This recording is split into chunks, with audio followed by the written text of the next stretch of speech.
رسول کریم اما بعد۔ تحریر کیسے سیکھیں، اس موضوع پر یہ دوسری نشست ہے۔ گزشتہ نشست میں ہم نے چند اہم امور کے بارے میں جو ابتدائی امور ہیں ان پر بات چیت کی، تحریر کی اہمیت کیا ہے اور اس کے علاوہ تحریر کا آغاز کیسے ہوتا ہے۔ ہم اگر مبتدی ہیں، ہم نے کبھی تحریر نہیں لکھی، کوئی فن تحریر سے ہماری واقفیت نہیں ہے، تو ہم حاصل کرتے ہیں مطالعے سے، اسی طرح ہمیں تحریر کا مواد ہمارے مشاہدے سے ملتا ہے، پھر بھلے وہ مشاہدہ مناظر فطرت کا ہو، پھر بھلے وہ مشاہدہ حالات و واقعات کا ہو، ان کی گہرائی میں جا کر ان کا جائزہ لینے کا ہو، پھر چاہے وہ مطالعہ جو ہے شخصیات اور ان کے متعلق تاثرات کا ہو۔ جس قدر زیادہ گہرا آپ کا مشاہدہ ہوگا، اسی قدر زیادہ آپ کی تحریر کے اندر نکھار اور آپ کے خیال کے اندر صفائی اور اجلا پن پیدا ہوگا۔ ٹھیک ہے جی، تو اس لیے قوت مشاہدہ کو بہتر سے بہتر، قوت مشاہدہ کیا ہے؟ بیداری، فوکس کرنا، دھیان دینا، غفلت اور بے توجہی سے بچنا۔ جتنا زیادہ آپ چیزوں کو باریکی سے جائزہ لینے کے عادی ہوں گے، اسی قدر آپ کا مشاہدہ مضبوط ہوگا۔ ٹھیک ہے جی، تو جتنا زیادہ غور کیا جائے گا اتنا زیادہ آپ کے پاس مضامین، کہتے ہیں آتے ہیں غیب سے یہ مضامین خیال میں۔ ٹھیک ہے جی، تو یہ مضامین جو آتے ہیں اس کے لیے آپ کے یہ ذرائع ہیں، جن میں سے ایک مشاہدہ ہے۔ جتنا زیادہ مشاہدہ کریں گے آپ کو ایک نیا، ایک اچھوتا خیال ملے گا، جس سے آپ کی تحریر میں بہتری آئے گی۔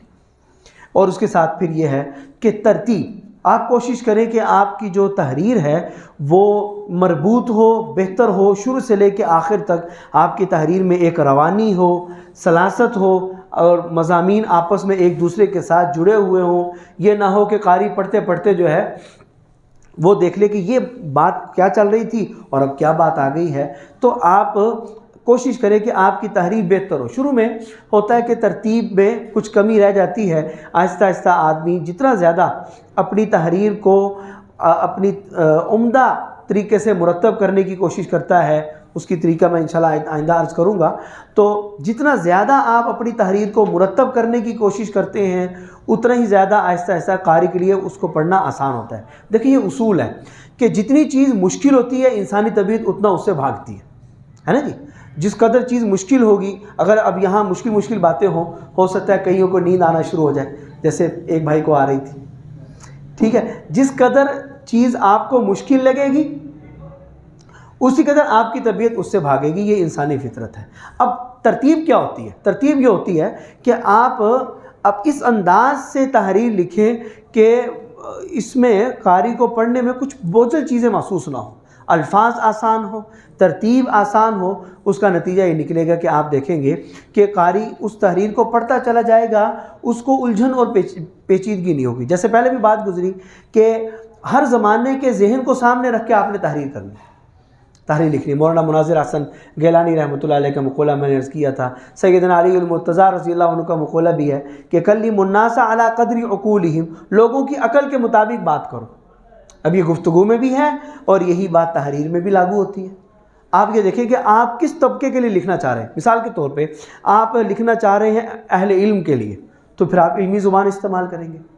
اگر آپ اس طبقے کے لیے لکھنا چاہ رہے ہیں کہ جو اینگلو اردو بولنے کا، جس کو گلابی اردو کہتے ہیں، اس کے بولنے اور سننے کا عادی ہے، مثال کے طور پر پروفیسر حضرات ہیں، کالج یونیورسٹی کے حضرات ہیں، ٹھیک ہے جی، تو پھر آپ کو اپنی تحریر کا انداز بھی ویسا ہی رکھنا ہوگا۔ اگر آپ بیچ میں فارسی اور عربی کے الفاظ ڈال دیں گے ان کے لیے مشکل ہو جائے گا، ان کو سمجھ نہیں آئے گی، نتیجہ ہے کہ جاذبیت تحریر کی ختم ہو جائے گی۔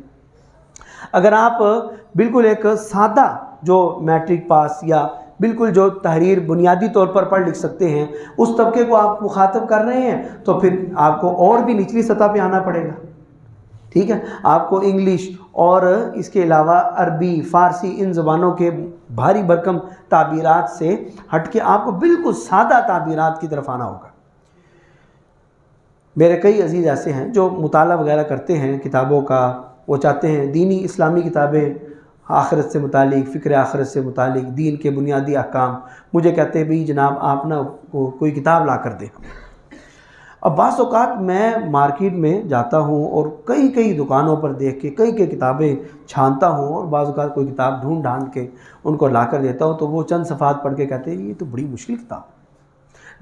کیوں؟ اس کی وجہ یہ ہے کہ وہ جس انداز اور جس طرز تحریر کے عادی ہیں وہ سوشل میڈیا دیکھتے ہیں، وہ پوسٹیں دیکھتے ہیں جو بالکل عامیانہ زبان میں لکھی ہوتی ہیں۔ اب اگر آپ نے کوئی کتاب لکھی، اس میں صحابہ کے واقعات لکھے، اور اس میں آپ جناب عربی کے جملے بھی لے کے آ رہے ہیں، ٹھیک ہے جی، اور اس میں فارسی کی تعبیرات بھی آ رہی ہیں، تو وہ صحابہ کا واقعہ بھی، حالانکہ واقعہ دلچسپ چیز ہے اور آسان چیز ہے، وہ پڑھنا بھی ان کے لیے مشکل ہو جائے گا۔ تو زبان کے مطابق بات کریں، ماحول اور مخاطب حضرات کے ذہن کے مطابق بات کریں۔ تو اب ہم نے مواد جمع کر لیا اور ہم نے یہ دیکھ لیا کہ ہمیں تحریر کی بنیادی چیزیں کون کون سی درکار ہیں، ہمیں مواد کہاں سے ملے گا، ہم تحریر کی طرف کیسے جا سکتے ہیں، اگر ہم مبتدی ہیں، اگر ہم نے کبھی کوئی تحریر نہیں لکھی تو ہم تحریر شروع کیسے کر سکتے ہیں۔ تحریر کی بنیادی چیزیں آپ کے پاس آ گئی ہیں۔ تو اب سب سے پہلی چیز یہ ہوتی ہے، جب آپ باقاعدہ تحریر لکھنا شروع کر رہے ہیں، ان میں سب سے پہلا مرحلہ یہ ہوتا ہے کہ تحریر لکھتے وقت ہمیں کن چیزوں کا خیال کرنا ہے۔ دیکھیں اس میں 3 پہلو ہیں۔ ایک ہے تحریر سے پہلے کن چیزوں کا اہتمام کرنا ہے، دوسرا ہے تحریر کے دوران کن چیزوں کا اہتمام کرنا ہے، اور تیسرا ہے تحریر کے بعد کن چیزوں کا اہتمام کرنا ہے۔ ٹھیک ہے جی، اس سے انشاءاللہ ہماری ایک مضبوط اور ایک عمدہ تحریر انشاءاللہ تعالیٰ تیار ہو کر سامنے آئے گی۔ یہ بڑی اہم باتیں ہیں، ذرا توجہ سے سنیے گا۔ پہلی چیز یہ ہے کہ قبل از تحریر کے مراحل کون کون سے ہیں، میں نے ان کو مختصر کیا ہے، صرف 4 اہم مرحلے ہیں جو تحریر سے پہلے ضروری ہیں۔ سب سے پہلا مرحلہ ہوتا ہے موضوع کے انتخاب کا۔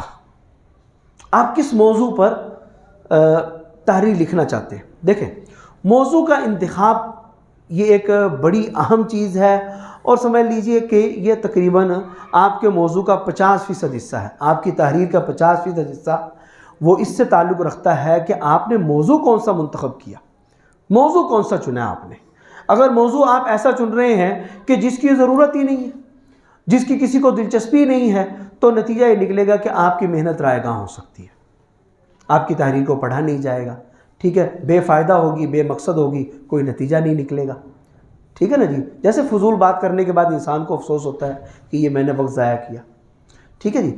تو آپ نے موضوع کا انتخاب بڑی ہوشیاری سے اور بڑا سوچ سمجھ کے کرنا ہے کہ میں کس موضوع پر بات کروں، کس موضوع پر، ٹھیک ہے جی۔ اب موضوعات تو بے شمار ہیں اور بامقصد موضوعات بے شمار ہیں، اس کے کچھ بنیادی ٹاپک میں نے آپ کے سامنے لکھے ہیں کہ دینیات ہو سکتے ہیں۔ اب دینیات تو میں نے لکھ دیا، لیکن دینیات کا دائرہ بہت وسیع ہے۔ دیکھیں دینیات میں اسلام کے جو 5 بنیادی ارکان ہیں، عقائد،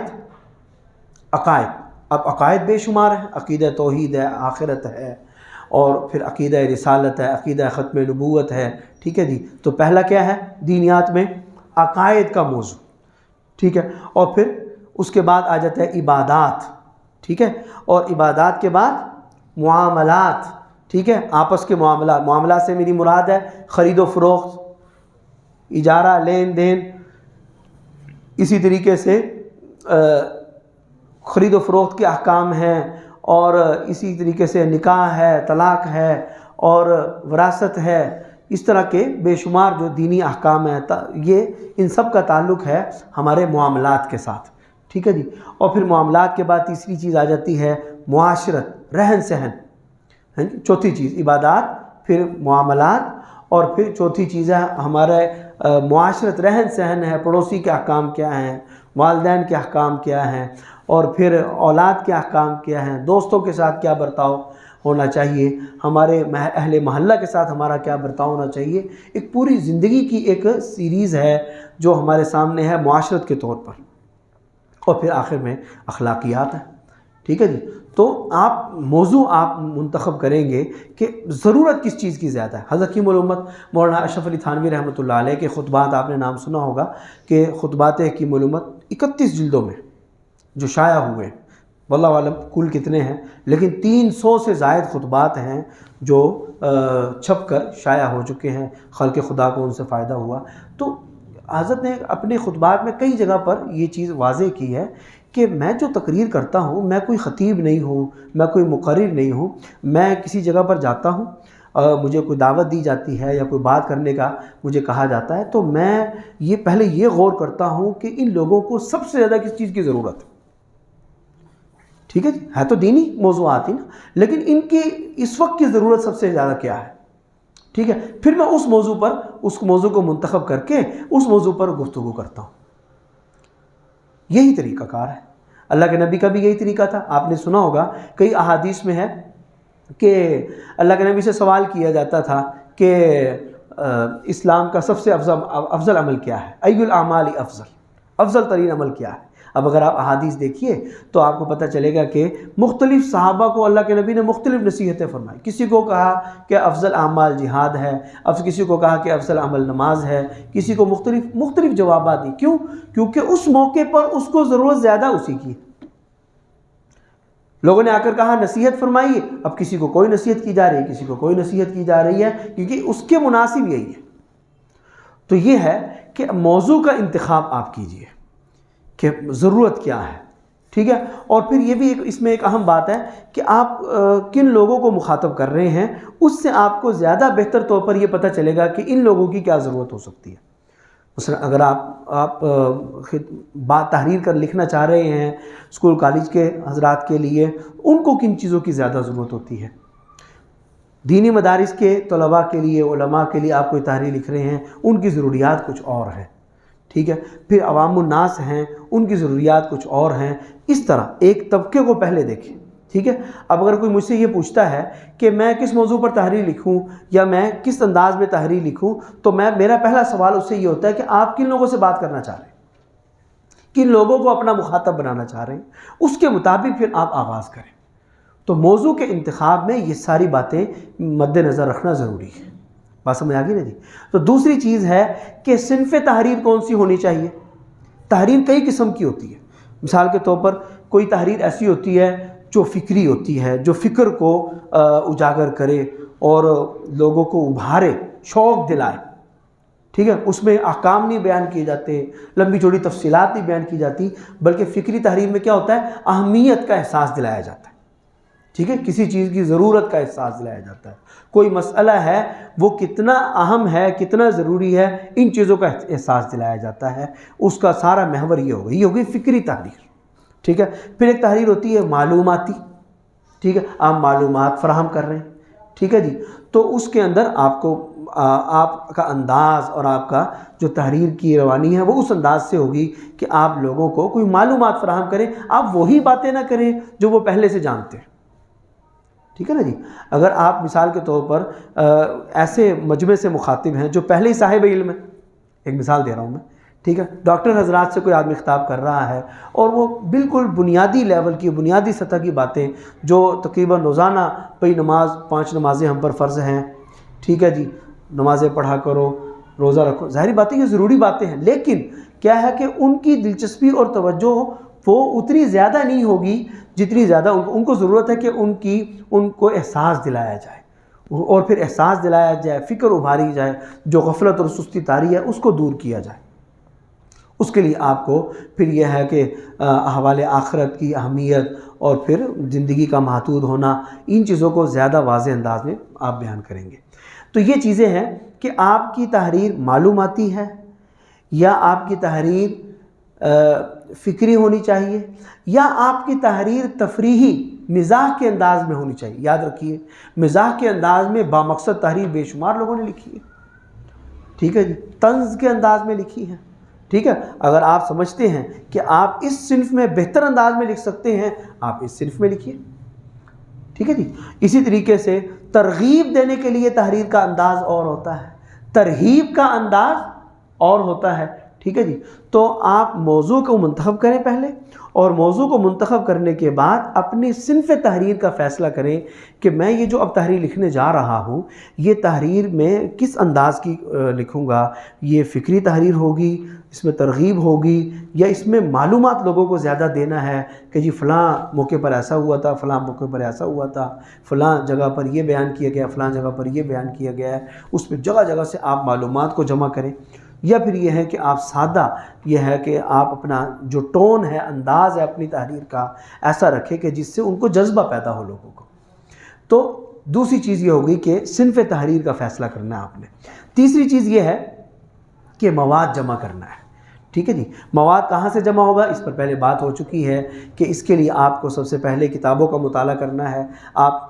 کتابیں آپ کے پاس ہونا چاہیے۔ اب کتابیں اگر آپ کے پاس کسی لائبریری کے اندر ہیں، ٹھیک ہے، کبھی بھی میں نے عرض کیا 1، 2 یا 3 کتابوں سے کبھی بھی استفادہ نہ کریں۔ کتابیں آپ کے پاس اگر لائبریری میں موجود ہیں تو فبیہا، ورنہ آپ الیکٹرانک جو بکس ہیں ان سے استفادہ کر سکتے ہیں، جو آپ کے موبائل میں ہیں یا آپ کے کمپیوٹر کے اندر ہیں، یا اسی طریقے سے آپ کسی لائبریری کے اندر جا سکتے ہیں، کتابیں خرید سکتے ہیں۔ یہ ساری چیزیں جو ہے وہ کتابوں سے متعلق ہیں۔ پھر رسائل ہوتے ہیں، کئی باتیں ایسی ہوتی ہیں جو باقاعدہ مستقل کتابوں میں شائع نہیں کی جاتی۔ اس وقت ہمارے ملک پاکستان میں سینکڑوں رسالے ہیں جو ماہانہ نکل رہے ہیں، اس میں کئی عمدہ اور تحقیقی مضامین شائع ہوتے ہیں۔ جو اچھے رسائل ہیں ان کی فہرست آپ کو لائبریریوں سے بآسانی مل جائے گی۔ جو اس وقت اچھے ماہانہ رسالے ہیں یا ہفت روزہ ہیں، ٹھیک ہے، وہ جاری کیے جاتے ہیں۔ کئی 6 ماہی ہوتے ہیں، وائی کیٹیگری کے رسالے ہوتے ہیں جو تحقیقی رسالے ہمارے ملک پاکستان میں، ہندوستان میں شائع ہوتے ہیں اردو زبان کے، ٹھیک ہے۔ تو یہ تحقیقی رسالوں کا آپ دیکھیں، ان میں آپ مواد تلاش کر سکتے ہیں۔ ان کو اگر جمع کیا جائے تو بڑی بڑی لائبریریاں صرف رسائل کی ہی پر ہی مشتمل ہوتی ہیں، ان رسائل سے آپ کو مواد مل سکتا ہے۔ پھر اس کے بعد مکالمہ ہے، کسی سے گفتگو کرنا، بات چیت کرنا، جیسے پہلے عرض کیا گیا۔ اور پھر اخبارات سے ساری معلومات نہیں ملتی، جو موضوع ہے اخبارات کا وہ معلومات آپ کو اخبارات سے ملے گی۔ مطلب اخبار کس لیے ہوتا ہے؟ حالات و واقعات کے لیے، ٹھیک ہے۔ تو روزمرہ جو حالات چل رہے ہیں، اگر حالات کے متعلق صحیح تبصرہ کرنا چاہتے ہیں تو پہلے آپ کو ظاہری بات ہے اخبارات سے رجوع کر کے آپ کو صحیح صورتحال، صحیح واقعہ معلوم کرنا ہوگا، اور پھر آپ بہتر انداز میں اس کے متعلق لکھ سکیں گے۔ تو اخبارات بھی بعض اوقات دیکھنا ضروری ہوتا ہے، گزشتہ تاریخوں کے اخبار دیکھنا ضروری ہو جاتا ہے۔ اسی طرح انٹرنیٹ سے آپ ویب سائٹوں سے مختلف انٹرنیٹ سے استفادہ کر سکتے ہیں۔ اب تو صورتحال یہ ہے کہ انٹرنیٹ پر بہت زیادہ ہر موضوع پر مواد آپ کو دستیاب ہو جاتا ہے، تو آپ اس سے استفادہ کریں۔ ایک بات میں عرض کر دوں کہ ٹیکنالوجی کے جتنے بھی ذرائع ہیں وہ سارے ہمارے لیے ہیں، ان سے استفادہ ضرور کرنا چاہیے، ان سے بھروسہ نہیں کرنا چاہیے ان پر، ٹھیک ہے۔ وہ قابل اعتماد اس حوالے سے نہیں ہوتے کہ آپ ان پر بھروسہ کریں، ان سے استفادہ کریں۔ ٹیکنالوجی معاون ہوتی ہے، ٹھیک ہے، اس پر تکیہ نہیں کیا جا سکتا، ٹھیک ہے۔ ہم اس کو پرکھیں، اس کو جانچیں، دیکھیں صحیح بات ہے، اس کو آپ لے لیں، ٹھیک ہے نا جی۔ تو حکمت کی بات، اللہ کے نبی نے فرمایا کہ یہ مومن کی متاع ہے، ٹھیک ہے جی، تو وہ جہاں ملے اس کو اس کا حقدار ہے۔ تو پھر آخر میں مرحلہ آتا ہے تحریر سے پہلے ترتیب بنانے کا اور خاکہ سازی کا۔ یہ بڑا اہم مرحلہ ہے۔ دیکھیں جی، آپ نے مطالعہ کر لیا، تحریر لکھنا چاہ رہے ہیں نا آپ نے اس موضوع پر مطالعہ کر لیا، اور مطالعہ کرنے کے بعد پھر جو ہے آپ نے اس کے حصے کرنے ہیں اس کے، ٹھیک ہے جی۔ مثال کے طور پر میرا موضوع یہ ہے کہ روزہ رکھا ہے، انسان روزہ رکھتے ہیں اہل اسلام، تو روزے کی حالت میں انسان کے معمولات کیا ہونے چاہیے، ٹھیک ہے جی۔ روزے کی حالت میں ہمارے آداب کیا ہیں، ہمارے دین اسلام ہمیں کیا ہدایت دیتا ہے، روزے دار زندگی کیسے گزاریں، رمضان المبارک میں کیسے زندگی گزاری جائے۔ اب یہ ایک موضوع ہے ہمارے ساتھ، تو ہم اس موضوع پر لکھنا چاہ رہے ہیں کہ رمضان المبارک کے معمولات کیا ہونے چاہیے، روزے کی حالت کے تقاضے کیا ہیں، اس کے آداب کیا ہیں۔ اب اس موضوع پر میں نے لکھنا ہے۔ اس موضوع پر لکھنے کے لیے اب مجھے ظاہری بات ہے پہلے مطالعہ کرنا پڑے گا قرآن سے، حدیث سے، اور اہل علم نے کیا کیا ہدایات دی ہیں کہ روزے کے آداب کیا کیا ہیں۔ اللہ کے نبی نے بے شمار احادیث میں اس کے آداب بیان فرمائے ہیں، ٹھیک ہے۔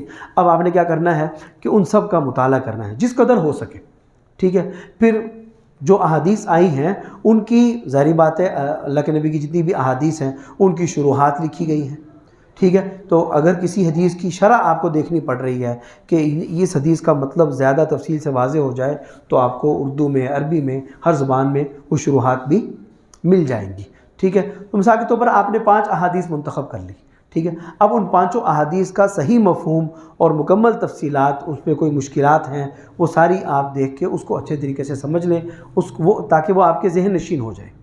ٹھیک ہے جی. اور پھر آ جائیں، بڑی اہم بات ہے یہ، پھر آپ آ جائیں حالات حاضرہ پر. پھر آپ ذرا کتاب بند کر دیں اور کتاب بند کر کے آپ یہ غور کریں کہ ہوتا کیا ہے، کمیاں کہاں کہاں ہیں، ضرورت کس چیز کو پوائنٹ آؤٹ کرنے کی ہے، کس چیز پر بات کرنے کی ضرورت ہے کہ روزے کے اندر اگر کوئی کوتاہیاں ہم کر رہے ہیں وہ کون سی ہیں. کیا خیال ہے؟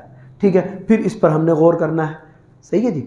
پھر ان کو غور کر کے ان کے عنوانات کو، ان کے موضوع کو 1 1 2 3 4 5 مثال کے طور پر 5 کوتاہیاں آپ اس کو دیکھ لیں. ٹھیک ہے. پھر 5 آپ اکابر کے معمولات کیا تھے، اللہ والوں کے معمولات روزے کی حالت میں کیا ہوتے ہیں، آپ اس کا مطالعہ کر لیں. اس کے لیے آپ کو کیا کرنا پڑے گا، سوانح کا مطالعہ کرنا پڑے گا. سوانح بے شمار ہیں، آپ رمضان کے حوالے سے کتابیں دیکھیں گے، ان میں ہر جگہ تقریباً آپ کو مواد مل جائے گا. مثال کے طور پر 5 معمولات آپ کو نظر آ گئے کہ یہ معمولات ہیں جو آئیڈیل ہیں، جو ہونے چاہیے. اب آپ کے پاس اللہ کے نبی کا فرمان بھی آ گیا، ہدایات بھی آ گئی، جو آئیڈیل واقعات ہیں جس طرح ہمیں ہونا چاہیے وہ بھی آپ کے سامنے آ گیا. پھر جو کمیاں ہیں ہماری، جو کوتاہیاں ہم سے ہوتی ہیں وہ بھی ہمارے سامنے آ گئی. ٹھیک ہے جی. اب ہم کیا کریں گے، ہم اب خاکہ بنائیں گے. ٹھیک ہے جی. اب خاکہ کیا بنانا ہے، خاکہ مضمون یاد رکھ، کوئی بھی مضمون ہو دنیا کا وہ 3 حصوں پر مشتمل ہوتا ہے. کتنے حصوں پر جی؟ کوئی بھی موضوع، کسی بھی موضوع پر آپ لکھتے ہیں، مضمون لکھتے ہیں، اس کے کتنے حصے ہوتے ہیں جی؟ 3. پہلے مضمون الٹپ شروع نہیں ہوتا، ایسے نہیں کہ آپ نے شروع کیا اور بس آپ نے جو اپنے موضوع پر جو بات آپ کر رہے ہیں اس کو ایک دم سے شروع نہیں کرتے. نہیں، یاد رکھیے یہ جو پہلا حصہ ہے وہ آپ کی تحریر کی جان ہے.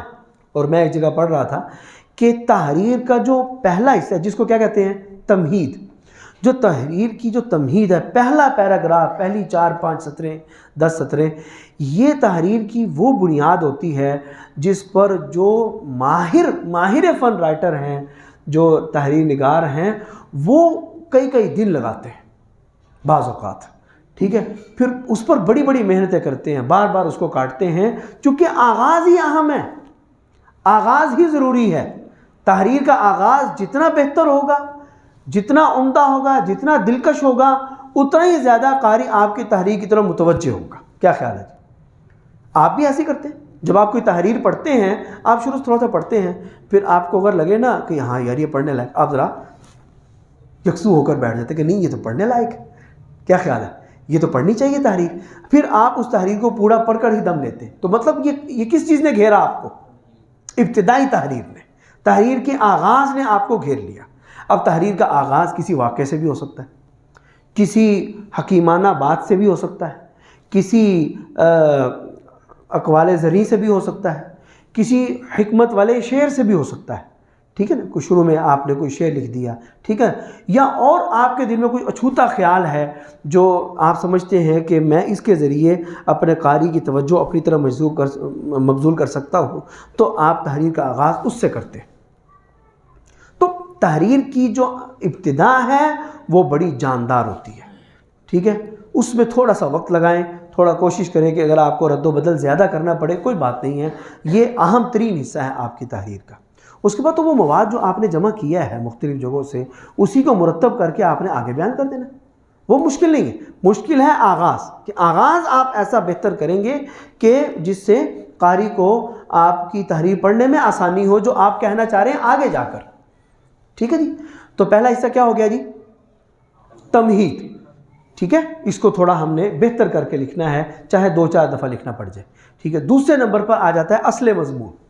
دوسرے نمبر پر کیا ہے جی، ہمارے مضمون کا وہ مواد ہے جو ہم بیان کرنا چاہتے ہیں، لوگوں کو بیان کرنا چاہتے ہیں، اور اس کو ہم نے مرتب کر کے بیان کرنا ہے. ٹھیک ہے جی. اس کے بارے میں نے عرض کیا کہ اس کا تجزیہ کرنا ہے. ابھی اس میں ایک اہم بات یہ ہے کہ کیا بات پہلے ہونی چاہیے، کون سی بات دوسرے نمبر پہ کہنی ہے، کون سی بات تیسرے نمبر پہ کہنی ہے. اس انداز سے ظاہری بات ہے، ضروری تو نہیں کہ وہ مختصر بات ہو، بعض اوقات وہ لمبی بات ہوگی تو آپ اس کو تقسیم کریں گے. کیا کریں گے جی، اس کو تقسیم جس انداز سے بھی اس کی وضاحت زیادہ سے زیادہ ہو. آگے کچھ باتیں مزید میں عرض کروں گا. آپ کوشش کریں کہ اصل مضمون کو جتنا واضح کر کے بیان کر سکیں اتنا بیان کر دیں، لیکن اس میں یہ ہے کہ اتنا اختصار نہ ہو کہ سمجھ نہ آئے، اتنی طوالت نہ ہو کہ لوگ اکتا جائیں. جیسے مجھے لگ رہا ہے کہ اب جو ہے نا مجھے جلدی بات سمیٹ لینی چاہیے تاکہ طوالت نہ ہو. ٹھیک ہے، پریشان نہ ہو، میں زیادہ لمبا وقت نہیں لوں گا آپ کا. بہرحال نہیں، ابھی تک مجھے ٹھیک ہی لگ رہا ہے ماشاءاللہ. تو نہیں، زیادہ طوالت بھی صحیح نہیں ہوتی، زیادہ اختصار بھی نہیں. اب مقصد کی بات لوگوں تک پہنچا رہے ہیں تو معتدل انداز میں ہو. کیا ہو جی؟ معتدل. اتنا مختصر نہ ہو کہ لوگ کہ یہ کیا تھا. ٹھیک ہے، نہیں، بری بات ان کو پورا مفہوم، آپ کا پورا پیغام ان تک جائے.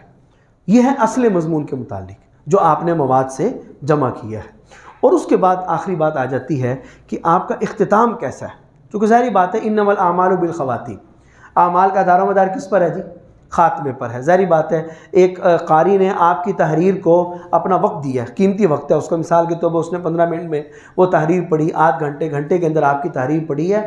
تو اختتام میں آپ غیر محسوس انداز میں اس کو ایسا پیغام دیں گے کہ جس سے جو آپ اس کو سمجھانا چاہ رہے ہیں، جو فکر پیدا کرنا چاہ رہے ہیں، جو آپ کا مقصد تحریر ہے، اس مقصد تحریر اس کے ذہن میں اجاگر کر دیا. ٹھیک ہے جی. تو آخر آپ نے اختتام جو کرنا ہے وہ بڑا جاندار کرنا ہے. ٹھیک ہے، آپ نے مثال کے طور پر حاصل کلام آپ ایسا بیان کریں کہ جس سے قاری سمجھے کہ اچھا میں یہ باتیں یہاں پر سمجھاؤں. کیا خیال ہے؟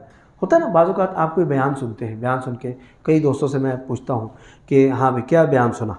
بعض اوقات ایسا ہوتا ہے کہ وہ کئی گھنٹوں کا بیان ہوتا ہے لیکن وہ کہتے ہیں کہ بڑا فائدہ مند تھا. کیا تھا یہ نہیں پتہ.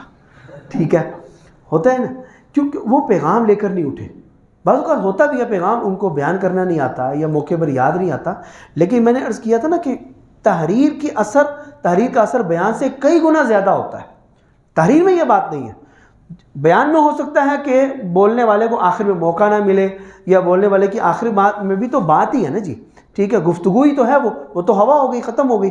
ہو سکتا ہے وہ یاد نہ رہے. لیکن تحریر میں تو قاری کے سامنے لکھی ہوئی ہے، صدا کی لکھی ہوئی ہے، وہ ارصد راز لکھی رہے گی. تو وہ جو تحریر اس کے سامنے لکھی ہے وہ ایسی جاندار تحریر ہو کہ ہو سکتا ہے اگر اس کو یاد نہیں ہے وہ 2 دفعہ پڑھے، 3 دفعہ پڑھے یا 1 دفعہ پڑھے، لیکن وہ مؤثر انداز کا آپ کا اختتام ہو تاکہ وہ آپ کے مقصد کو سمجھ جائے، پھر جو بھی مقصد ہو. ٹھیک ہے جی. تو یہ ہے تحریر کے 3 حصے، جن میں سے پہلا حصہ ہے تمہید، دوسرا اصل مضمون ہے، اور پھر تیسرا کیا ہے جی؟ آپ کا اختتام ہے. ٹھیک ہے جی. یہ تھی وہ باتیں جو تحریر سے پہلے ہمارے لیے جن کا اہتمام کرنا ضروری ہے. اب آ جائے دوران تحریر کی طرف. دوران تحریر چند مختصر میری ہدایات ہیں.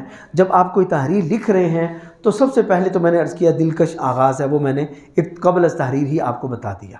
لیکن وہ ظاہر بات ہے اس کا تعلق دوران تحریر کے ساتھ ہے کہ آپ نے جو تمہید ہے وہ اچھے انداز میں کرنی ہے. ٹھیک ہے. دوسری چیز ہے آپ نے بناوٹ نہیں کرنی. دیکھیں کوشش کریں، سادگی میں حسن ہے. سادگی میں کیا ہے جی؟ حسن ہے. ضرور نہیں کہ آپ بھاری بھرکم اشعار لا رہے ہیں اپنی تحریر میں، مشکل عبارات، اور آپ یہ چاہ رہے ہیں کہ مجھے کوئی بڑا علمی انسان سمجھا جائے. نہیں، دلکشی اور چیز ہے اور بناوٹ تکلف اور چیز ہے. تکلف کی تو نہ اخلاقیات میں کوئی گنجائش ہے اور نہ ہی اس کو کوئی پسند کرتا ہے. ٹھیک ہے جی. تو اس لیے آپ یہ کوشش کریں کہ آپ کی تحریر بالکل سادہ ہو. ٹھیک ہے، زبان علمی انداز میں ہو، آپ بے تکی بات نہ کریں. علمی انداز کیا ہوتا ہے؟ آپ مدلل بات کریں، باحوالہ بات کریں، مستند بات کریں، کوئی ادھر ادھر کی بات نہ کریں. جو بات بھی ہے آپ اعداد و شمار بیان کر رہے ہیں درست بیان کریں. آپ کسی کا حوالہ دے رہے ہیں، کوئی شعر نقل کر رہے ہیں، حدیث کا حوالہ دے رہے ہیں، درست ہو، وہ آپ نے پہلے تحقیق کی ہو اس کی، وہ غلط بات یا اندازے سے کی ہوئی بات نہ ہو. جب بات وہ مستند ہو گئی تو آپ کی تحریر علمی ہے. اس کے بعد پھر آپ کو کسی قسم کی بناوٹ کرنے کی ضرورت نہیں. آپ کا ذہن جس لیول پہ سوچ رہا ہے نا، جس لیول پہ آپ کا ذہن سوچ رہا ہے اسی لیول پہ آپ نے بیان کرنا ہے. یہ اپنے آپ سے اوپر اٹھنے کی کوشش نہیں کرنی. ٹھیک ہے جی. کہ میں جناب جی مرزا غالب کے انداز میں بیان کروں یا ابوالکلام آزاد کے انداز میں بیان کروں. نہیں، جیسے آپ ہیں آپ ویسے ہی ہیں. ٹھیک ہے.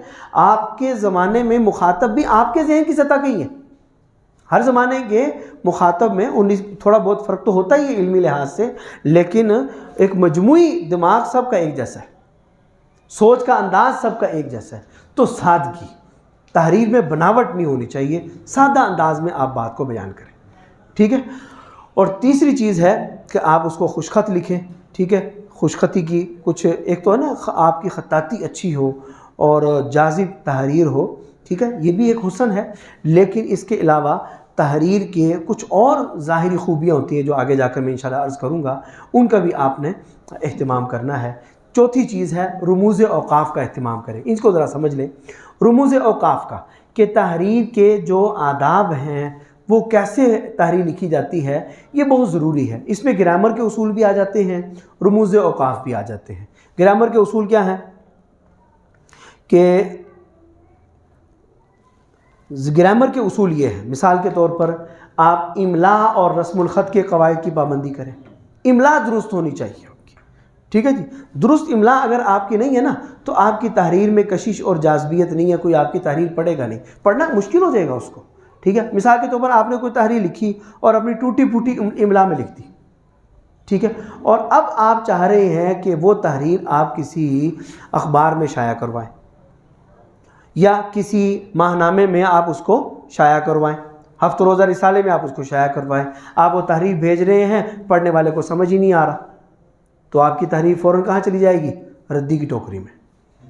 نہیں، اس کو آپ کوشش کریں املا کے قواعد آپ کے درست ہونے چاہیے۔ اس میں نے اہم باتیں کچھ لکھی ہیں کہ حروف کے دندانوں کا درست استعمال لکھیں، کچھ سین شین کا فرق سمجھ میں آئے، اس کے بعد پھر ہر لفظ کو الگ الگ لکھیں، جوڑ کے نہ لکھیں۔ اردو زبان کا اصول ہے املا کا کہ جو لفظ بولنے میں سمجھنے میں الگ ہے وہ لکھنے میں بھی کیا ہوگا؟ الگ ہوگا، مستقل طور پر لکھا جائے گا۔ اور پھر اس کا یہ ہے کہ ہر لفظ کے نقطے وغیرہ، اس کے شوشے وہ درست طریقے سے لگائیں۔ اچھا، پھر اس میں یہ ہے کہ ضروری نہیں کہ آپ کی لکھائی بہت زیادہ خوبصورت ہو، نہیں، طریقے کے مطابق لکھی ہوئی ہو تو چاہے آپ کی لکھائی میں اتنی زیادہ خوبصورت خوشخط نہ بھی ہو تو تب بھی وہ تحریر پڑھنے لائق ہے، ٹھیک ہے جی۔ بس سمجھ آنی چاہیے آپ کی تحریر، آپ کھلا لکھیں۔ اسی لیے جب آپ کسی رسالے کے لیے مضمون لکھتے ہیں نا، ان کی ہدایت یہ ہوتی ہے کہ یار ایک تو صفحے کے ایک سائڈ پہ لکھیں۔ بعض اوقات کیا ہوتا ہے کہ دونوں سائڈ پر لکھنے سے یہ ہوتا ہے کہ وہ تحریر پڑھنا مشکل ہو جاتا ہے، اس طرف سے اس طرف نظر آ رہا ہے، اس طرف کا اس طرف نظر آ رہا ہے، پھر بعض اوقات سیاہی پھیل جاتی ہے۔ آپ ایک طرف لکھ لیں، ٹھیک ہے، تھوڑا کھلا کر کے لکھ لیں۔ اگر ضرورت پیش آئے تو آپ ایک سطر چھوڑ کے لکھ سکتے ہیں، ورنہ آپ سطر چھوڑے بغیر بھی لکھ سکتے ہیں، ٹھیک ہے جی۔ تو یہ چیزیں ہوتی ہیں، آپ کوشش کریں کہ آپ کی تحریر جو پڑھے اس کو پریشانی نہ ہو۔ حضرت مولانا اشرف علی تھانوی رحمۃ اللہ علیہ کا وہ مشہور واقعہ ہے کہ جب ذکی کیفی مرحوم جو مفتی اعظم پاکستان مفتی شفیع رحمۃ اللہ علیہ کے بیٹے تھے، جب انہوں نے تھوڑا ابتدا میں لکھنا شروع کیا تو بچے تھے، چھوٹی موٹی تحریر لکھنی آتی تھی، وہ لکھ کے انہوں نے پہلا خط لکھا حضرت تھانوی رحمۃ اللہ علیہ کو۔ تو جب ان کے پاس وہ خط پہنچا تو حضرت تھانوی صاحب رحمۃ اللہ علیہ نے جواب میں ان کو شاباش بھی دی اور فرمایا کہ میں تمہیں پہلی دن ایک نصیحت کر رہا ہوں کہ اپنی لکھائی صاف کرو، لکھائی صاف کرو، اور لکھائی صاف کرنے میں نیت یہ کرو کہ پڑھنے والے کو میری لکھائی سے تکلیف نہ ہو۔ پڑھنے والا جب میری تحریر پڑھے تو اس کو تکلیف نہ ہو، الجھن نہ ہو، اور بغیر الجھن کے وہ پڑھ لے اس کو۔ اور پھر آخر میں ایک جملہ لکھا کہ دیکھو میں پہلے دن سے ہی تمہیں صوفی بنا رہا ہوں، پہلے دن سے ہی تمہیں صوفی بنا رہا ہوں، ٹھیک ہے۔ چونکہ دیکھو کسی کو تکلیف سے بچانا، اپنی اذیت سے بچانا، اس سے بڑی صوفیت اور کیا ہوگی؟ صوفی وہ نہیں ہوتا جو خواہ مخواہ تنگ کرتا رہتا ہے لوگوں کو، ٹھیک ہے، اذیت سے بچانا نہیں۔ اچھا، دوسری چیز ہے رموز اوقاف کا درست استعمال۔ رموز اوقاف کچھ چیزیں ضروری ہوتی ہے تحریر کے لیے۔ دیکھیں جب میں بات کر رہا ہوں آپ سے تو کچھ تو چیزیں آپ سمجھ رہے ہیں میرے الفاظ سے، لیکن کچھ چیزیں ایسی ہیں جو آپ میرے اشارات سے سمجھ رہے ہیں۔ کچھ چیزوں کے سمجھنے میں آپ کو میرے لب و لہجے سے، مثلا میں سوالیہ جملہ بولوں گا تو میرا انداز کیسا ہوگا؟ ایسا، ٹھیک ہے، سوالیہ انداز ہوگا، ٹھیک ہے جی۔ تو سوالیہ انداز کچھ اور ہوتا ہے، ٹھیک ہے، مزاحیہ انداز کچھ اور ہوتا ہے، ٹھیک ہے جی، اور جواب ہے، ٹھیک ہے، ندائیہ آواز دینی ہے کسی کو، اس کا انداز کچھ اور ہوتا ہے۔ اچھا، تحریر میں ظاہری بات ہے لب و لہجہ تو ہے کوئی نہیں، تحریر تو بس الفاظ کے نقوش ہیں، ٹھیک ہے۔ تو اب تحریر میں کیا کرنا ہے؟ تحریر میں آپ نے یہ کرنا ہے کہ اس کے لیے رموز اوقاف کا استعمال کرنا ہے. یہ ہمارے جو لب و لہجہ ہے یہ اس کے قائم مقام ہوتے ہیں. ٹھیک ہے، مثال کے طور پر یہ وقفہ ہے، وقفہ ڈیش کو کہتے ہیں. ٹھیک ہے، اس کے بعد سکتہ ہے. سکتہ کسے کہتے ہیں جی؟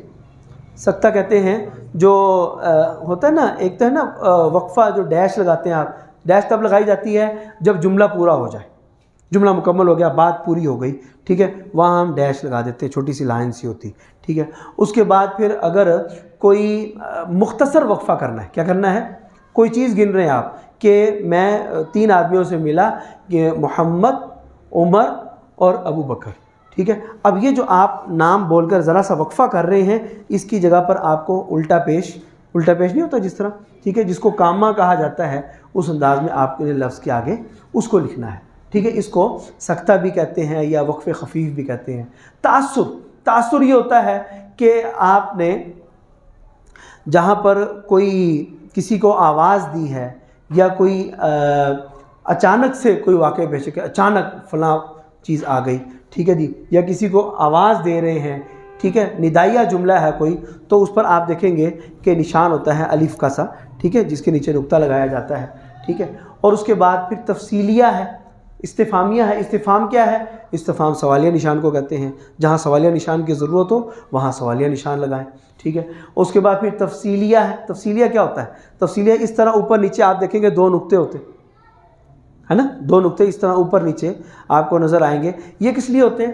یہ تب بیان کیے جاتے ہیں جب آپ کسی چیز کی تفصیل اگلے پیراگراف میں بیان کر رہے ہیں. کیا بیان کر رہے ہیں؟ مثال کے طور پر اس حدیث کی تشریح یہ ہے، اس حدیث کا مفہوم یہ ہے. اب یہ ہے کے بعد آپ کیا لگائیں گے؟ تفصیلیہ. اس طرح نشان 2 نقطے لگائیں گے اور اس کے بعد اگلے پیراگراف میں آپ اس کو تفصیل کو بیان کریں گے. ٹھیک ہے، اسی طرح حذف ہے. بعض اوقات کیا ہوتا ہے کہ آپ کوئی اقتباس لے رہے ہیں، ٹھیک ہے، تو اقتباس لے رہے ہیں، تو اقتباس لیتے ہوئے آپ بعض اوقات آپ دیکھتے ہیں کہ جس بھی رائٹر کی آپ نے تحریر لی ہے وہ کوئی لمبا اور طویل اقتباس ہے. آپ چاہ رہے ہیں ان میں سے کچھ انتخاب کر کے تھوڑا تھوڑا مختلف جگہوں سے آپ لے لیں. ٹھیک ہے، تو یہ دیانتداری کا تقاضا ہے. یاد رکھیں، یہ دیانت کا اصول ہے، دیانت کا تقاضا ہے کہ آپ تحریر کے دوران جہاں کوئی بات چھوڑ رہے ہیں وہاں آپ کیا لگا دیں؟ حذف کا نشان لگا دیں. اس کے 3 نقطے لگائے جاتے ہیں. کتنے؟ رواں لائن کے اوپر ہی، سطر کے اوپر 3 نقطے کم سے کم آپ لگا دیں. 3 4 5، بہت زیادہ بھی نہیں لگانے چاہیے، اس سے تحریر متاثر ہوتی ہے. آپ اس کو حذف کا نشان لگائیں. ٹھیک ہے، پھر اسی طریقے سے جہاں پر کوئی وضاحت کی ضرورت ہے، مثال کے طور پر آپ نے کسی کی بات نقل کی، اس میں کوئی جملہ مشکل آ گیا. کیا آ گیا؟ مشکل آ گیا ہے، تو اس کے لیے آپ وضاحت کر رہے ہیں مختصر الفاظ میں. اس کو وضاحت کو آپ کہاں کریں؟ قوسین کے اندر، بریکٹ کے اندر کریں. ٹھیک ہے جی، تاکہ پتہ چلے کہ یہ اقتباس الگ ہے اور یہ تحریر الگ ہے.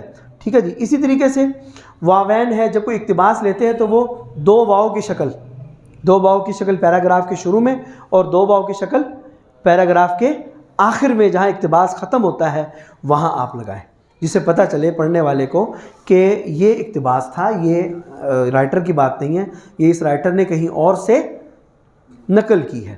ٹھیک ہے، اور پھر اسی طریقے سے اگر کوئی شاعر ہے یا کوئی بھی رائٹر اپنا تخلص استعمال کرتا ہے تو تخلص کے نام کے اوپر تھوڑا سا اوپر ہلکا سا ایک نشان ہوتا ہے. ٹھیک ہے، جس کو بت کا نشان بھی کہتے ہیں، تخلص کا نشان بھی کہتے ہیں. ٹھیک ہے جی، وہ مد کی سی شکل ہوتی ہے نا چھوٹی سی، وہ اس پر لگایا جاتا ہے. شعر کے لیے آپ اس طریقے سے شعر کا نشان لگاتے ہیں. مصرے کے لیے عین کا استعمال کیا جاتا ہے. عین کا سا جو الفاظ ہوتے ہیں، عین لکھ دیتے ہیں مصرع. کسی شعر کا ایک مصرع آپ نے نقل کیا ہے، تو یہ چیزیں وہ ہیں جس سے صرف یہ ہوتا ہے کہ پڑھنے والا اس تحریر کو جب پڑھتا ہے تو وہ روانی سے پڑھتا چلا جاتا ہے، اس کو دشواری پیش نہیں آتی پڑھتے ہوئے. ٹھیک ہے جی، آپ نے ایک چیز پہ غور کیا ہوگا کہ آج سے 100 سال پہلے جو کتابت کی گئی تھی مختلف کتابوں کی، ہمارے درس نظامی کی کتابیں، تو وہ آج بھی شائع ہو رہی ہیں. کئی مکتبوں والے اسی کی تصویریں کھینچ کے فوٹو کاپی کر کے وہ ہمارے سامنے اس کو رکھ دیتے ہیں لا کے. ٹھیک ہے، اب کچھ مکتبے ایسے آئے ہیں جو آج کے اصول کے مطابق کمپوزنگ کرواتے ہیں، کاتب سے کمپوزنگ کروا کے ایک اچھے انداز میں اس کو شائع کروا رہے ہیں. آپ ایمانداری سے بتائیے کہ کتنا زمین و آسمان کا فرق ہوتا ہے پڑھنے میں. وہ کتابیں اس زمانے کے طرز تحریر کے مطابق لکھی گئی تھی، اور اب بہت فرق پڑ چکا ہے، ٹھیک ہے، اور یہ کتابیں آج کے طرز تحریر کے مطابق لکھی گئی ہیں، ٹھیک ہے۔ نتیجہ یہ کہ آدھی بات تو طرز تحریر سے ہی سمجھ میں آ جاتی، کیا خیال ہے؟ اب مکتبۃ البشریٰ کی کتاب ہے، ٹھیک ہے، اور دوسری میر محمد کی کتاب ہے کتب خانے کی، جو انہوں نے 100 سال پہلے کہیں سے کسی نسخے سے کاپی کی ہے، تو آپ نہیں سمجھ پائیں گے، آپ کا ذہن پریشان ہو جائے گا، ہو سکتا ہے کتاب بند کر کے رکھتے ہیں۔ لیکن مکتبۃ البشریٰ کی کتاب ہے، ٹھیک ہے، بات ساری دیکھیں وہی بات ہے، فرق تو نہیں ہے نہ الفاظ میں کوئی فرق ہے نہ مفہوم میں کوئی فرق ہے، لیکن آپ دیکھتے کہیں کہ ہاں یہ ٹھیک ہے، یہ پڑھتے ہیں۔ تو یہ ہے کہ طرز تحریر سے بہت فرق پڑتا ہے، چاہے ہمیں نہ لگے لیکن اس سے بہت فرق پڑتا ہے، تو ان چیزوں کا خیال رکھنا ضروری ہے۔ پھر اس کے بعد تقسیم اور نمبرنگ کا اہتمام کرنا بہت ضروری ہے۔ دیکھیں کوئی بھی لمبی بات انسان کو جلدی سمجھ میں نہیں آتی۔ یہ دیکھیں یہ جو پریزنٹیشن پر آپ دیکھیں یہاں پر جتنے بھی لیکچر دیے جا رہے ہیں یہ عام بیان کی نسبت آسان ہوتے ہیں، حالانکہ آپ دیکھیں کہ یہ 9واں لیکچر ہے، یہ مشکل موضوعات ہیں، یہ کوئی بیان تو نہیں ہے نا روزمرہ کا، ٹھیک ہے، یہ سیکھنے کی چیزیں ہیں، کچھ علمی باتیں، لیکن ان چیزوں کی کیوں یہ ضروری قرار دیا گیا ہے؟ یہ اس لیے کہ اس سے تجزیہ ہو جاتا ہے، ٹکڑے ہو جاتا ہے۔ دیکھیں یہاں پر بھی ایک صفحے پر کتنی باتیں ہیں؟ 4 باتیں ہیں، اور الگ الگ ہیں، آپ کو نظر آ رہا ہے نا، یہ 4 باتیں جو الگ الگ ہم نے کی ہیں۔ انسان کا ذہن جو ہے وہ چھوٹی بات کو جلدی لیتا ہے، لمبی بات بیان نہ کرے، تقسیم کریں، کیا کریں؟ تقسیم، ٹھیک ہے جی۔ اگر آپ کو نمبر لگانے پڑ رہے ہیں آپ نمبر لگا کر، پہلی بات، دوسری بات، تیسری بات، چوتھی بات، اگر آپ بعض اوقات تقسیم در تقسیم ہوتی ہے، پھر آپ اس کو بھی آگے، مثال کے طور پر پہلے نمبر آپ انگریزی نمبر استعمال کی ضرورت پیش آ جائے تو پھر آپ رومن گنتی استعمال کر لیں، یا الفاظ اول دوم سوم استعمال کر لیں، اول ثانی ثالث استعمال کر لیں، ٹھیک ہے جی۔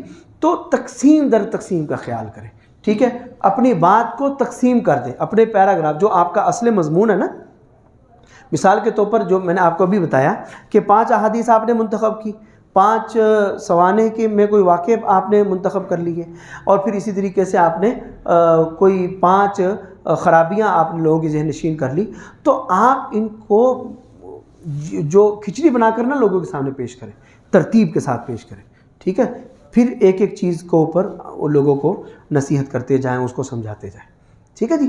تو یہ ہے کہ تقسیم در تقسیم سے بات آسان ہو جاتی ہے، چھوٹی بات جلدی سمجھ آتی ہے، بڑی بات جلدی سمجھ میں نہیں آتی۔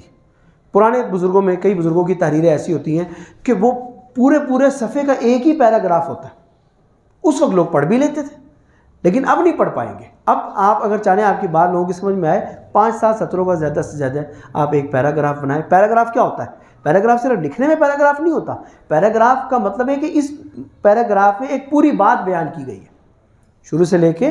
پیراگراف کا مطلب ہی یہ ہے کہ وہ بات کا ایک مکمل حصہ ہے، پھر اگلا پیراگراف وہ بات کا ایک یاد رکھیں کبھی بھی آدھی بات کے اندر پیراگراف تبدیل نہیں کر سکتے۔ پیراگراف کا مطلب کیا ہے؟ آپ کی مکمل بات اس کے اندر موجود ہے، جو ایک بھی پیراگراف پڑھ لے، مکمل پڑھ لے، اس کو ایک بات سمجھ میں آ جانی چاہیے، ٹھیک ہے۔ ابھی آپ کی ذمہ داری ہے آپ اس کو تقسیم کر کے چھوٹا کریں، ٹھیک ہے جی۔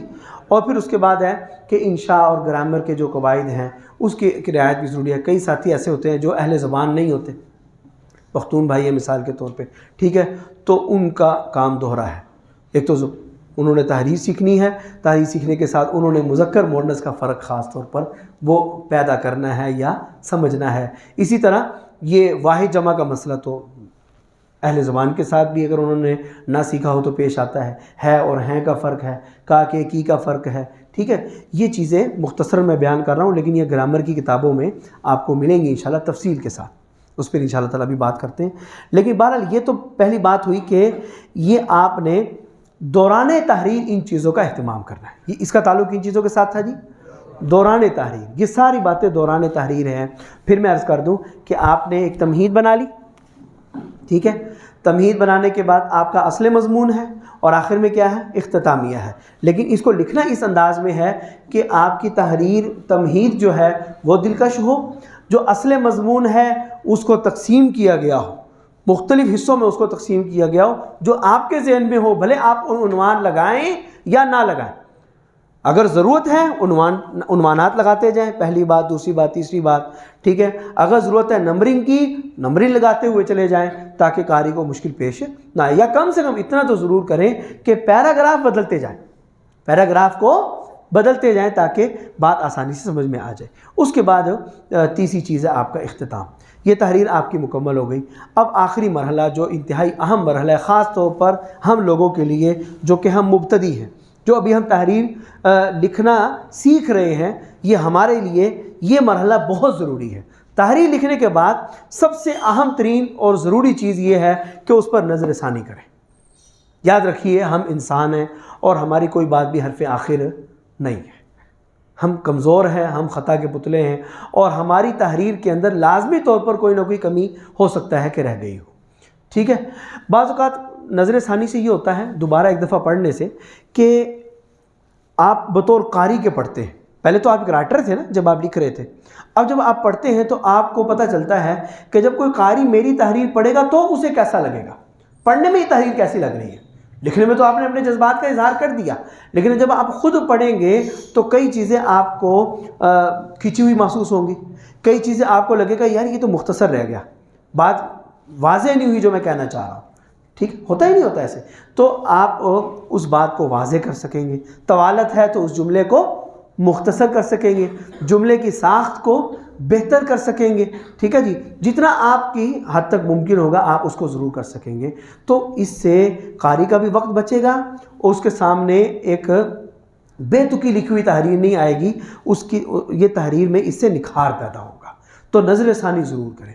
اور پھر ایک انتہائی اہم چیز جو اہل علم ہمیشہ سے کرتے آئے ہیں وہ ہے استاد سے اصلاح. ٹھیک ہے. یہ جتنے بھی آپ کو بڑے بڑے شاعر کے نام کہ مرزا غالب، علامہ اقبال، ٹھیک ہے، فیض احمد فیض، یہ حضرات یہ جو آپ کو ایک تحریر کی ایک معراج پر ایک انتہا پر پہنچے ہیں، ٹھیک ہے، ایک ان کو عروج حاصل ہوا ہے، یہ طفل مکتبی رہے ہیں کسی وقت میں. ٹھیک ہے. یہ عرصہ دراز تک آپ اگر ان کے حالات کو پڑھیں نا، عرصہ دراز تک یہ اپنے اشعار لکھ کر استادوں کو دکھاتے رہے. حالانکہ وہ جو اصلاح کے زمانے کے اشعار ہیں وہ بھی بڑے بلند پائے کے اشعار ہیں، لیکن کیا ہے کہ اصلاح ضروری ہے، اصلاح سے بہتری آتی ہے. تو آپ ڈھونڈیں ایسے استاد کو، لازم یہ ضروری چیز ہے، اور اس سے یقین کریں آپ کو بڑی مدد حاصل ہوگی. آپ ایسے رفقا ڈھونڈیں جو آپ کی تحریر پڑھ کے آپ کو اچھی رائے دیں. دیکھو آپ کو پتہ ہے نا کہ جس انسان کو صرف واہ واہ کرنے والے میسر آئیں، جس کی غلطی پر کوئی تنبیہ کرنے والا نہ ہو، وہ کبھی ترقی نہیں کر سکتا. کیا خیال ہے جی؟ ہے نا. ترقی وہی کرتا ہے جس کی اصلاح ہوتی رہتی ہے، جس کو بتایا جاتا ہے کہ نہیں یہ چیز یوں بہتر ہو سکتی ہے، اس میں یہ کمی ہے، یہ بہتری لائی جائے. ٹھیک ہے جی. تو آپ تحریر ابتدا میں جب آپ مشق کر رہے ہیں تو کسی نہ کسی استاد کو آپ ضرور دکھائیں. ٹھیک ہے جی. تو یہ ضروری مرحلہ ہے. آپ ایک دفعہ کسی کو کہے گا یہ میری ذرا تحریر پڑھ کر تنقیدی نظر، اس کو یہ جملہ آپ ذہن نشین کر لیں کہ اس کا ذرا تنقیدی نظر سے جائزہ لیں. صرف شاباش نہیں دینی، بلکہ اگر کوئی کمی ہے جو اب میں خود جو ہے میں عرصہ دراز سے میں یہ کام کرتا ہوں کہ میں تحریر لکھتا ہوں اور تحریر لکھ کر میں اساتذہ کو چیک کرواتا ہوں. ٹھیک ہے. اور اس سے بڑی بسا اوقات ایسی اہم باتیں پتہ چلتی ہیں جو میں کہتا ہوں کہ وہ تو مجھے پتہ ہونی چاہیے تھی، لیکن عین موقع پر لکھتے لکھتے نظر انداز ہو جاتی، ذہن سے اوجھل ہو جاتی ہے. ٹھیک ہے. اسی سے ترقی ہوتی ہے انسان کی. تو اصلاح ضروری، اور یہ اصلاح صرف اشعار کے ساتھ خاص تھوڑا ہی ہے، یہ تو ہر تحریر میں، چاہے آپ اردو لکھ رہے ہیں چاہے عربی لکھ رہے ہیں. ٹھیک ہے نا جی. تو کہتے ہیں کہ اگر کوئی شعیب آئے میسر، شبانی سے کلیمی 2 قدم ہے. ٹھیک ہے. کوئی شعیب میسر آنا ضروری ہے. جیسے موسیٰ علیہ السلام کو کون میسر آ گئے؟ شعیب علیہ السلام، ہے نا. وہاں سے جب وہ چلے گئے مصر سے موسیٰ علیہ السلام تو کہاں گئے تھے؟ حضرت شعیب علیہ السلام کے پاس. اور پھر وہاں اتنی ترقی ہوئی کہ نبوت سے سرفراز ہو گئے. ٹھیک ہے جی. تو پتہ چلا کہ کوئی نہ کوئی جو ہے آپ کی اصلاح کرنے والا، آپ کی رہنمائی کرنے والا ضرور ہونا چاہیے، جو آپ کو حوصلہ افزائی کرے یا آپ کی کمی پر آپ کو مطلع کرتا رہے. ٹھیک ہے. اور پھر اس کے بعد یہ ہے کہ نظر ثانی میں نے عرض کیا کوئی تبدیلی کوئی چیز آگے کرنی ہے، کوئی پیچھے کرنی ہے. کئی دفعہ ایسا ہوتا ہے نظر ثانی کرتے ہوئے ہمیں پتہ چلتا ہے کہ ہم نے کوئی بات ایسی بیان کر دی پہلے جو بعد میں ہونی چاہیے تھی، اور بعد والی بات پہلے ہونی چاہیے تھی، تو یہ تقدیم و تاخیر کرنی پڑتی ہے. بات تبدیلی سے مراد یہ ہے کہ بعض اوقات الفاظ بدلنے پڑتے ہیں. آپ نے موقع پر کوئی شعر لکھا، پڑھتے ہوئے آپ کہیں گے کہ یار نہیں، کوئی جمع نہیں شعر ہے نا. یہ کوئی محاورہ لکھا، آپ پڑھتے ہوئے آپ دیکھیں گے کہ نہیں، یہ محاورہ کوئی اتنا اچھا نہیں تھا، ہے کہ نہیں ہے. کوئی ضرب المثل، کوئی کہاوت، کوئی اقوال زرعی، آپ کو کوئی نہ کوئی رد و بدل کرنا پڑ سکتا ہے. تو یہ چیز اس نظر سے آپ پڑھیں. اس کے بعد پھر ہے کہ بعض اوقات آپ کی میں نے عرض کیا کہ جب آپ پڑھتے ہیں تو آپ کو لگتا ہے کہ یہ تو زیادہ اختصار ہو گیا، تھوڑا واضح ہونا چاہیے تھا، یا آپ کو لگا کہ یہ طوالت زیادہ ہو گئی، تھوڑا سا کمی ہونی چاہیے، یا آپ دیکھ رہے ہیں کہ مواد میں کچھ کمی رہ گئی، مواد میں کچھ آپ جس موضوع پر لکھنا چاہ رہے ہیں آپ نے دیکھا کہ یہ کچھ پہلو تو اس میں آ گئے ہیں لیکن ساری باتیں لوگوں کی ابھی تک نہیں آئی. آپ کو پڑھتے ہوئے اندازہ ہو سکتا ہے کہ اچھا ہاں فلاں پہلو تو رہ گیا ہے. اس نظر سے غور کریں کہ میری تحریر جامع ہے، ٹھیک ہے، چونکہ جامعیت بہت ضروری ہے، اختصار کے ساتھ ساتھ جامع کہ آپ کی تحریر میں کوئی پہلو رہ نہ جائے. اس کے بعد پھر جو ہے تحریر کے اندر ایک اہم چیز ہے کہ یہاں یہ میں نے کچھ رموز الاوقاف بھی یہاں دیے ہیں، خیری تو زبانی بیان ہو گئے، چلو کوئی نہیں. تحریر کی معنوی خوبیاں، تحریر میں کچھ خوبیاں ایسی ہوتی ہیں جو ظاہری ہوتی ہیں، الفاظ سے تعلق ہے ان کا، لیکن کچھ خوبیاں آپ کی تحریر میں ایسی ہوتی ہیں جو پڑھنے والے کے لیے تحریر کو آسان بناتی ہیں، آپ کی تحریر کو دلکش بناتی ہیں. تھک تو نہیں گئے آپ؟ مجھے 10-15 منٹ دے دیں، صرف زیادہ نہیں لوں گا اب آپ سے، ٹھیک ہے. تحریر کو کیا بناتی ہے جی؟ آسان اور دلکش، ٹھیک ہے. آپ کی تحریر جاذب ہو جاتی ہے اس سے، اور وہ یہ ہے سب سے پہلی چیز آپ کی تحریر کو جو کی خوبی ہونی چاہیے وہ ہے کہ آپ کی تحریر میں موضوع سے مناسبت ہو. کیا مطلب اس کا؟ مطلب یہ ہے کہ بعض وقت کیا ہوتا ہے، آپ کئی کتابیں پڑھیں گے نا، آپ کو پتہ چلے گا کہ تحریر جب آپ پڑھتے ہیں تو ادھر ادھر کی باتیں بہت ساری آ جاتی ہیں، موضوع سے ہٹ جاتا ہے مصنف. نہیں، ایسا نہیں ہونا چاہیے. آپ اپنے موضوع پر رہیں، ٹھیک ہے. آپ کی تحریر اگر آپ چاہ رہے ہیں کہ آپ کا قاری شگفتگی سے پڑھتا رہے تو بیچ بیچ میں آپ 1-2 جملوں میں آپ اس قسم کا کام بھی کر سکتے ہیں، ٹھیک ہے. تعبیرات میں اس قسم کی چاشنی پیدا کر سکتے ہیں، لیکن آپ کوئی ایسی بات نہ کریں، کوئی ایسا لمبا واقعہ آپ نے شروع کر دیا کہ اب کئی صفحوں تو وہ واقعی جا رہا ہے، قاری کہہ رہا ہے کہ یہ میں نے کیا شروع کر دیا. نہیں، مختصر انداز میں آپ اپنے موضوع سے ہٹیں نہیں کسی بھی موقع پر. یہ تحریر کی بہت بڑی خرابی ہوتی ہے کہ آپ اپنے موضوع پر قائم نہیں رہ رہے، ٹھیک ہے جی. اسی طریقے سے دوسری چیز ہے کہ آپ کی تحریر واضح ہو، آسان الفاظ ہوں، پیچیدہ تعبیرات نہ ہو. اس کا معیار میں نے وہی بتایا، آپ کے زمانے کے لوگ کیا سمجھتے، یا جن لوگوں سے آپ بات کر رہے ہیں، جس طبقے کے لیے آپ تحریر لکھ رہے ہیں، ان کے لیے یہ تحریر کیسی ہے. اس نظریے سے اپنی تحریر کو ایک دفعہ مکمل پڑھنا ضروری ہے کہ کوئی لفظ مشکل تو نہیں رہ گا بیچ میں جو کسی کو سمجھ میں نہ آئے. کو متبادل 2-3 الفاظ سوچ کے اس کو آسان کریں، آسان الفاظ استعمال کریں، اور جملے چھوٹے استعمال کریں، ٹھیک ہے. بہت چھوٹے بھی نہ ہو لیکن جملہ ایسا ہو کہ جلدی مکمل ہو جائے، بات سمجھ میں آ جائے. طویل جملہ کئی سطروں تک جملہ ہی چلتا چلا جا رہا ہے تو وہ بھی قاری کے لیے پڑھنے میں مشکل پیش آتی ہے. اسی طریقے سے پیراگراف میں اس کو تقسیم کر کے آپ مختصر پیراگراف میں بات کو تقسیم کر دیں تاکہ آسان ہو. پھر مقصدیت بہت ضروری ہے. کبھی بھی یاد رکھیں، یہ آج آپ یہ سیکھ رہے ہیں تو اللہ کرے آپ میں ایسے لوگ ہوں یا سب ہوں ایسے کہ جو انشاءاللہ تعالیٰ دین کی خدمت کو تحریر کی شکل میں اچھے انداز میں انجام دیں. تو لیکن میری آپ سے درخواست ہے کہ ہمیشہ با مقصد لکھیں.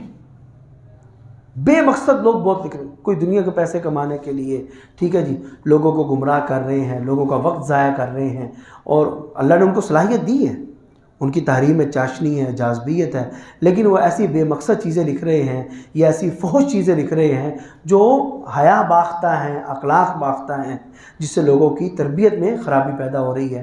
تو یہ ضروری ہے کہ آپ کی تحریر میں مقصدیت ہو، با مقصد ہمیشہ لکھیں، فضول نہ لکھیں. اور پھر اختصار اور جامعیت ہو، اختصار اور جامعیت، نہ تو اتنا مختصر ہو کہ سمجھ میں نہ آئے بات، ٹھیک ہے، اور نہ ہی اتنا طویل ہو کہ طبیعت اکتا جائے. جامع اور تمام پہلوؤں کو مختصر انداز میں احاطہ کریں. اور پھر ایک اہم بات، آج کل ایک چیز بڑی عجیب و غریب چل پڑی ہے جب سے یہ سوشل میڈیا کا عروج ہوا ہے. کہ لوگ بے سند باتیں پھیلا رہے ہیں، ہے نہیں؟ اصل جو حوالہ جات ہیں، اصل مصادر کا کسی کو علم نہیں ہے۔ حضرت علی رضی اللہ عنہ کے نام سے اتنے اقوال اور بے سروپا اقوال سوشل میڈیا پر آپ کو ملیں گے کہ جس کا کوئی سر پیر ہی نہیں ہے، ٹھیک ہے نا جی؟ کہاں سے پڑھی، کس حوالے میں، کس کتاب میں لکھی ہوئی ہے، کوئی نہیں۔ اور بات تو عجیب ہوتا ہے کہ جو کئی کتابوں کے حوالے عجیب و غریب، ریاض الجنہ کوئی کتاب ہے، کون سی ریاض الجنہ؟ جنت کے پھول ایک کتاب ہے۔ اب بھائی اس قسم کی اب کوئی بات بڑی ضروری عمل سے متعلق لکھی ہے جو ایک بنیادی بات ہے، لیکن اس کا حوالہ ہی کوئی نہیں ہے۔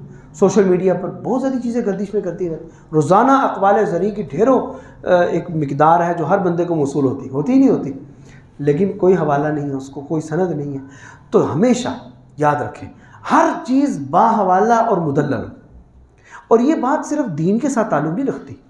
آپ اگر کسی دنیاوی شخصیت کا بھی کوئی حوالہ دے رہے ہیں، درست بات نقل کریں، درست حوالے سے نقل کریں، یہی آپ کی پہچان ہونی چاہیے۔ اس سے آپ کی شناخت بنے گی، معیار بنے گا، اور لوگ گمراہ نہیں ہوں گے، غلط باتیں مشہور نہیں ہوں گی آپ سے۔ آپ دیکھیں علامہ اقبال کے نام سے بے سروپا اشعار منسوب ہے جو شعر ہی نہیں ہوتے، ٹھیک ہے؟ یا شعر ہوتے بھی ہیں تو علامہ اقبال نے تو کبھی سوچے بھی نہیں تھے وہ، ٹھیک ہے؟ لیکن لوگ علامہ اقبال کے نام سے ان کو آگے چلا رہے ہیں۔ اچھا، میں نے ایک دو دوستوں سے کہا، حالانکہ وہ علماء ہیں، مجھے انہوں نے وہ بھیجا یا اسٹیٹس پر لگایا موبائل پر، تو میں نے ان کو میسیج کیا کہ یہ علامہ اقبال کے شعر نہیں ہے، یا یہ شعر ہی نہیں ہے، ٹھیک ہے؟ تو ان کو بڑا عجیب لگا، انہوں نے ایسا تبصرہ کیا، ان کو بڑا عجیب لگا کہ ہاں، انہوں نے کہا کہ شعر ہی تو ہے ہی، یہ کوئی قرآن و حدیث تو نہیں۔ کیوں بھائی، آپ جھوٹ جو ہے یہ جھوٹ میں نہیں آئے گا کہ علامہ اقبال نے ایسا کہا، انہوں نے تو کہا ہی نہیں۔ تو ہمیشہ جو بات کریں مدلل اور باحوالہ کریں، اس کے لیے تھوڑی سی آپ کو تگودو کرنی پڑے گی۔ جگر مراد آبادی کا شعر ہے، مسدس حالی کا کوئی شعر ہے، آپ کو وہاں سے پڑھنا پڑے گا، لیکن اس سے کم آپ ایک صحیح علم تو آگے پہنچائیں گے نا جی۔ بے تکی اور بے سند بات کیوں آگے پھیلا رہے ہیں؟ تو اس سے لوگ پریشان ہوتے ہیں، کوئی گمراہ ہوتا ہے، کسی کے خیالات میں خرابی آتی ہے، تو اس سے بہت سارے آگے چل کر اگر یہ عادت بن جائے نا، عادت بن جائے تو پھر انسان قرآن و حدیث کے ساتھ بھی خیانت کرتا ہے۔ اس کو اپنی عادت نہ بنائے۔ اور پھر آخری بات یہ ہے کہ آپ کا جو موضوع ہے ہمیشہ آپ کی تحریر نتیجہ خیز ہو۔ نتیجہ خیز ہونے کے لیے آپ کی ہر تحریر کا اختتامیہ آپ کا پختہ اور زوردار ہونا چاہیے۔ تحریر میں بہت سی رکاوٹیں پیش آتی ہیں، ٹھیک ہے؟ آپ میں سے کئی ساتھی ہو سکتا ہے ابھی بھی قائل نہیں ہوئے۔ کون کون قائل نہیں ہوا ابھی بھی لکھنے کے لیے؟ کئی ساتھی مجھے دیکھ کے زور سے جو مسکرا رہے ہیں نا، وہ مجھے مشکوک لگ رہے ہیں، ٹھیک ہے نا؟ کئی دن کافی زور سے مسکرا رہے ہیں، یہ اس بندے پر مجھے کافی شک ہے، ٹھیک ہے؟ تو بھائی تحریر میں بہت سی رکاوٹیں پیش آتی ہیں۔ سب سے بڑی رکاوٹ جو ہے نا وہ ہے جھجک، کہ یار میں کیا لکھوں، مجھے نہ لکھنا آتا ہے، ٹھیک ہے؟ میری کوئی تحریر نہیں ہے بھائی، ٹھیک ہے؟ یہ استاد پتہ نہیں کون سی باتیں سنا رہا ہے، یہ کرو وہ کرو، ٹھیک ہے؟ صحیح ہے، بس ٹھیک ہے، ہم جیسے ہیں ویسے ہی ٹھیک ہے۔ نہیں بھائی، ایسے نہ کریں، اپنا معیار بلند کریں، اپنا معیار بلند کریں۔ اور اگر آپ کو لگ بھی رہا ہے کہ آپ کی تحریر معیاری نہیں ہے تو کوئی بات نہیں ہے، آپ سے کہیں غیر معیاری چیزیں لوگ بڑے بڑے پلیٹ فارم سے نشر کر رہے ہیں، لوگوں کو سکھا رہے ہیں، لوگوں کو ہدایات دے رہے ہیں اس کی۔ تو کبھی یہ مت سوچیں کہ یار میں لکھوں گا، نہیں، آپ کہہ رہے بر خود نظر کشا ز تہی دامنی مرنج، اپنے آپ پر نظر ڈالو اور اپنے تہی دامن ہونے سے کبھی رنج مت کرو۔ در سینہ تو ماہ تمام نہادہ، تمہارے سینے میں پورے ماہ تمام چھپے ہوئے ہیں۔ دیکھو آپ علم صحیح حاصل کر رہے ہیں، آپ اصل مآخذ سے قرآن و سنت کا علم حاصل کر رہے ہیں، آپ جیسا علم صحیح کسی کے پاس ہے ہی نہیں۔ پتہ ہے آپ کو، لوگ اپنی دنیاوی علوم کی چندی کی چیزیں پڑھتے ہیں اور ایسے نشر کرتے ہیں کہ جیسے اس سے بڑا علم دنیا میں ہے ہی کوئی نہیں۔ کرتے کہ نہیں کرتے ایسے؟ تو آپ احساس کمتری کا شکار نہ ہو، سمجھ رہے ہیں؟ ہاں، احساس کمتری نہیں ہونا چاہیے۔ آپ کے پاس علم صحیح ہے، یار آپ سادہ سے سادہ انداز میں بھی بات کرو گے، بات تو صحیح ہوگی نا، وہ بات تو مستند ہوگی، بات تو باحوالہ ہوگی، اور کیا چاہیے؟ پھر جیسی صلاحیت ہے ویسی ہے، بس ٹھیک ہے۔ تو اس لیے آپ لکھیں، ٹھیک ہے. آپ یہ جھجکے نہیں کہ جناب جی میری تحریر میں کون پڑھے گا اور کسی کے پاس اتنا ٹائم ہوگا. لوگوں کے پاس بڑا ٹائم ہے، لوگ فارغ ہیں بھائی، جو مصروف ہے وہی سب سے بڑے فارغ ہیں. اچھا، دوسرا یہ ہے کہ کئیوں کو تحریر کی افادیت نہیں سمجھ میں آتی. ٹھیک ہے، میں نے مختصراً آپ کے سامنے گزارش کی ہے، لیکن اس کے باوجود کئی حضرات اس کی تحریر کی افادیت کو نہیں سمجھتے. وہ سمجھتے ہیں ٹھیک ہے، کئی جنہوں نے رائٹر بننا ہوگا بن جائیں گے، ہم تو دین کے کوئی اور کام کر لیں، چلو تبلیغی جماعت میں چلہ وغیرہ لگا لیں. نہیں بھائی، ہر چیز کی ایک اپنی افادیت ہے. میں نے آپ کو بتایا ہے تحریر دیر پا ذریعہ ہے، اور اگر اللہ کی توفیق سے ایک وقت آئے گا انشاءاللہ کہ آپ کی تحریر میں نکھار پیدا ہوا، آپ کی تحریر پڑھی جانے لگی، تو آپ کی تحریر نہ جانے کتنے سالوں تک یا کتنے 100 سالوں تک خلق خدا کو فائدہ پہنچائے گی. اور کیا چاہیے؟ اور بعد میں آنے والوں کے لیے کوئی آسان علمی ذخیرہ چھوڑنا ہے کہ نہیں چھوڑنا آپ نے.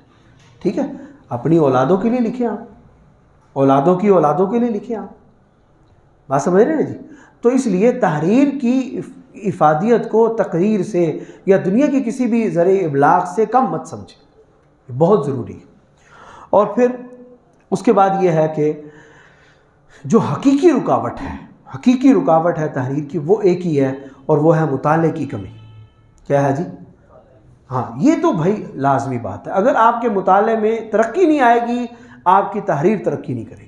نتیجہ ہے کہ ایک وقت کے بعد ہو سکتا ہے کہ آپ بھی چھوڑ دیں کہ بس ٹھیک ہو گیا جتنا ہونا تھا. نہیں، اپنے خیالات میں ندرت پیدا کرنے کے لیے، اچھوتے خیالات کے لیے آپ کو مطالعہ جاری رکھنا ہوگا. جس قدر فصل کو پانی ملتا رہے گا اتنی ہی وہ پنپتی رہے گی. کیا خیال ہے جی؟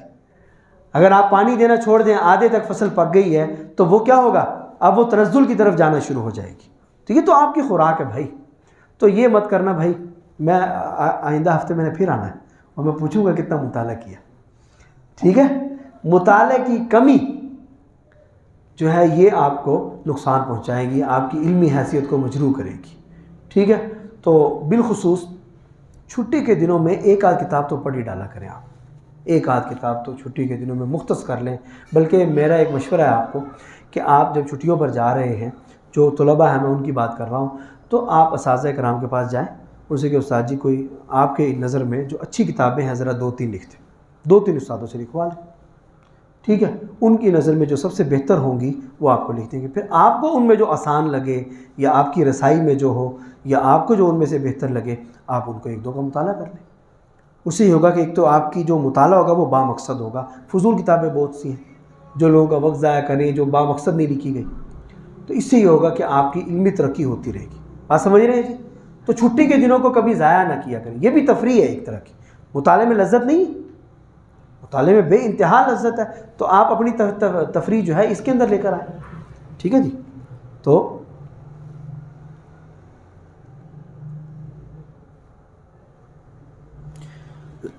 یہ چیزیں تھیں جو میں نے آپ کے سامنے عرض کی ہیں، جس میں مطالعے جو تحریر کے مراحل میں نے آپ کو ذرا سے عرض کی ہے کہ تحریر کو لکھنا کیسے ہے، تحریر آسان کس انداز سے ہوتی ہے.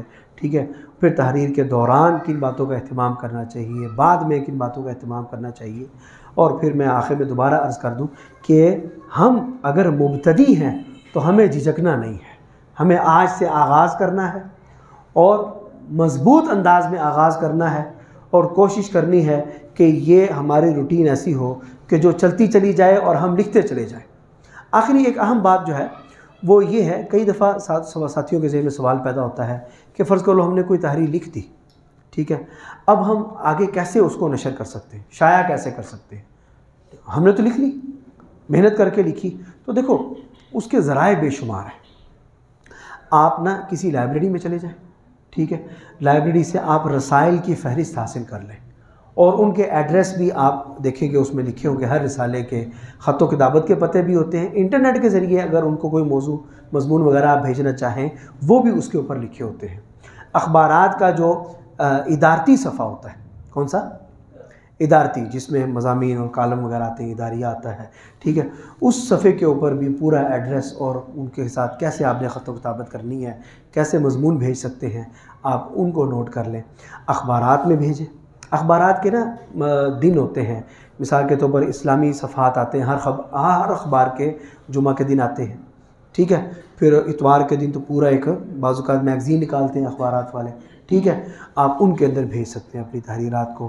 ماہانہ رسائل, ہفت روزہ رسائل. دیکھو اگر آپ کی تحریر ایک بھی رسالے میں شائع ہو گئی نا تو آپ کے لیے اس سے بڑی تھپکی اور کوئی نہیں, تھپکی حوصلہ افزائی اور کوئی نہیں, ٹھیک ہے نا جی. تو یہ ابتدائی ہے اور یہ فری ہے, آپ کو کوئی خرچہ نہیں کرنا پڑتا ان چیزوں میں, ٹھیک ہے نا. اگر آپ کتاب کوئی چھپوائیں اپنی شائع کروائیں, اس میں آپ کو پیسے چاہیے بہت سارے, تو آپ اپنی تحریر کو اس انداز سے شائع کروائیں.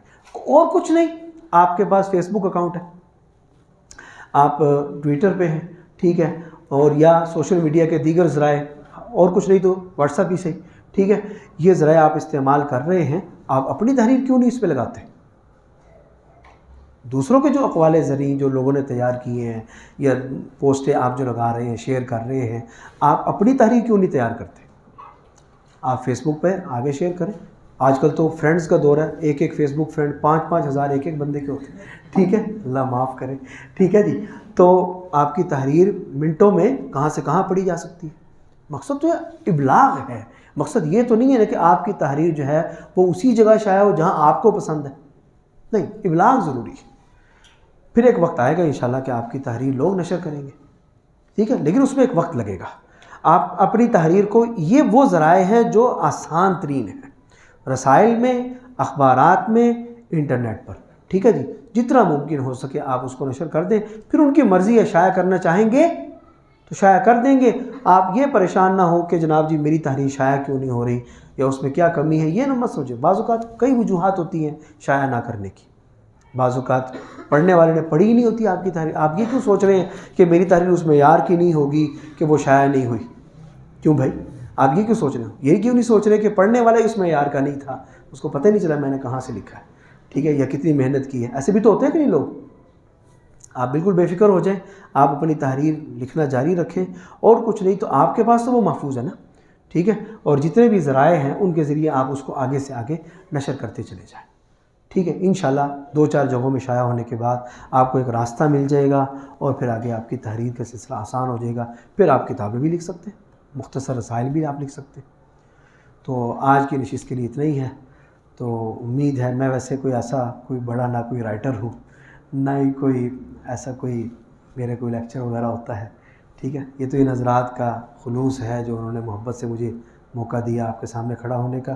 اگر کوئی اچھی بات مجھ سے ہو گئی تو یہ اللہ کا فضل ہے, اور اگر کوئی کوتاہی ہے تو ظاہر ہے وہ میری اپنی کمزوری ہے. اللہ تعالیٰ اس کو قبول فرمائے اور ہم سب کے لیے اس کو نافع بنائے. وآخر دعوانا الحمدللہ رب العالمین.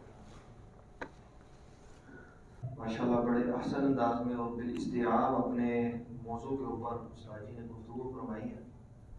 تو اب میں ملتمس ہوں ادارے کے سرپرست حضرت مولانا قاری محمد عبید اللہ عامر صاحب سے کہ وہ آئیں اور ہمارے مہمان خصوصی کو شیلڈ پیش کرائیں.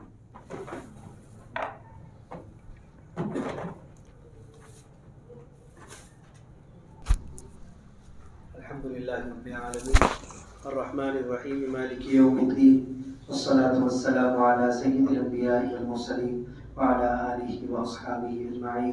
ربنا ظلمنا انفسنا وان لم تغفر لنا وترحمنا لنکونن من الخاسرین. رب اغفر وارحم وانت خیر الراحمین. اللهم انك عفو کریم تحب العفو فاعف عنا. یا اللہ یا رحمان یا رحیم, آج کی اس نشست کو اپنے بارگاہ میں قبول فرما. یا اللہ جتنے احباب نے اس میں شرکت فرمائی ہے ان سب احباب کی شرکت کو قبول فرما. یا اللہ جتنے منتظمین اس سلسلے کا انتظام فرما رہے ہیں, لوگوں کے لیے کوششیں فرما رہے ہیں, یا اللہ اپنے فضل و کرم سے تمام منتظمین کی مساعی جمیلہ کو قبول فرما. حضرت مولانا عبید اللہ عامر صاحب دامت برکاتہ, مولانا خبیب صاحب دامت برکاتہ, اور جتنے رفقاء اس سلسلے میں محنت فرما رہے ہیں, یا اللہ اپنے فضل و کرم سے ان حضرات کی محنتوں کو قبول فرما. یا اللہ اس سلسلے کو ترقیات عطا فرما, ادارت العلم کو یا اللہ علمی اور لوگوں کی علمی ترقی کے لیے جتنی جد و جہد ہے یا اللہ ان تمام جد و جہد میں برکات نصیب فرما. یا اللہ اس کو سمراور اور بارآور فرما. یا اللہ اپنے فضل و کرم سے اپنی رحمت سے ہم سب کو دنیا اور آخرت کی بھلائیاں نصیب فرما. یا اللہ اپنے رحمت سے اپنے فضل و کرم سے جتنے خیر کے کام ہیں یا اللہ ہم سب کو ان کے کرنے کی توفیق عطا فرما. تمام شرور اور فتنوں سے یا اللہ ہم سب کی حفاظت فرما. وآخر دعوانا الحمدللہ رب العالمین.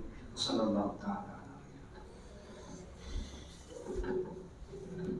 ایک دو اعلانات ہیں کہ اگلی جمعرات تک آپ کی جو اسائنمنٹ ہے جن کی رہتی ہے وہ جمع کروا دیں، اور 7 دسمبر کو ہمارا آخری پروگرام اختتامیہ پروگرام منعقد ہوگا، جس میں تشریف لا رہے ہیں لاہور سے حضرت مولانا سعد صدیقی صاحب دامت برکاتہ عالیہ اور ڈاکٹر الیاس فیصل صاحب فاضل مدینہ یونیورسٹی و مقیم مدینہ منورہ، اور ہمارے شیخ حضرت مولانا زاہد الراشدی صاحب.